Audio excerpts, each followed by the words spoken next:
This is why Jesus says love. There's something about love that builds up and is creative. There is something about hate that tears down and is destructive. So love your enemies. I think one of the best examples of this, we all remember the great president of this United States, Abraham Lincoln, these United States rather. You remember when Abraham Lincoln was running for president of the United States, there was a man who ran all around the country talking about Lincoln. He said a lot of bad things about Lincoln, a lot of unkind things.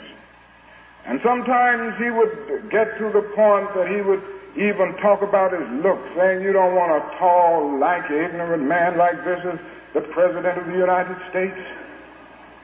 He went on and on and on and went around with that type of attitude and wrote about it. Finally, one day, Abraham Lincoln was elected president of the United States. And if you read the great biography of Lincoln, if you read the great works about him, you will discover that as every president comes to the point, he came to the point of having to choose a cabinet. And then came the time for him to choose a Secretary of War. He looked across the nation and decided to choose a man by the name of Mr. Stanton. And when Abraham Lincoln stood around his advisors and mentioned this fact, they said to him, Mr. Lincoln, are you a fool? Do you know what Mr. Stanton has been saying about you?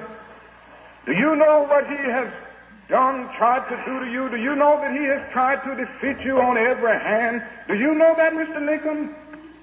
Did you read all of those derogatory statements that he made about you? Abraham Lincoln stood before the advisors around him and said, oh yes, I know about it, I read about it, I've heard him myself. But after looking over the country, I find that he is the best man for the job. Mr. Stanton did become Secretary of War, and a few months later, Abraham Lincoln was assassinated. And if you go to Washington, you will discover that one of the greatest statements ever made about Abraham Lincoln was made about this man, Stanton. And as Abraham Lincoln came to the end of his life, Stanton stood up and said, now he belongs to the ages. He made a beautiful statement concerning the character and the stature of this man. If Abraham Lincoln had hated Stanton, if Abraham Lincoln had answered everything Stanton said, Abraham Lincoln would have not transformed and redeemed Stanton. Stanton would have gone to his grave hating Lincoln, and Lincoln would have gone to his grave hating Stanton.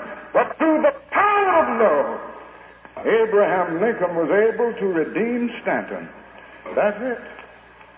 That is a power in love that our world has not discovered yet. Jesus discovered it centuries ago. Mahatma Gandhi of India discovered it a few years ago, but most men and most women never discover it. For they believe in hitting for hitting. They believe in an eye for an eye and a tooth for a tooth. They believe in hating for hating. But Jesus comes to us and says, this isn't the way.